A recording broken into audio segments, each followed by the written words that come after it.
Na ako'y boxing gloves nga tag 500. Then akong ihatag ni Manny Pacquiao, ako ipasulob niya. Nya ako pag yung papirmahan niya, mausab ng value. Siguro ang value ana kay mo 1 million.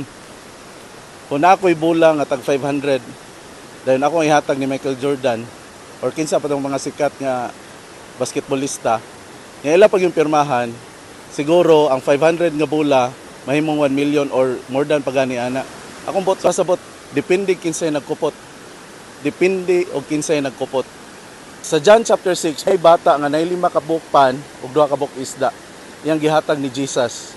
Nya si Jesus sa iyang kamot nidaghan ang pan, nidaghan ang isda. Unsa may nakagamay nga naa nimo imong talent, financial siguro, imong life siguro, pero sa diyang imo nang ihatag ni Jesus, kita nimo ang tinuod nimong identity diya ni Jesus. Dako kag value, dili ka basta-basta nga pagkatao, ihatag kan Jesus ang imong kinabuhi.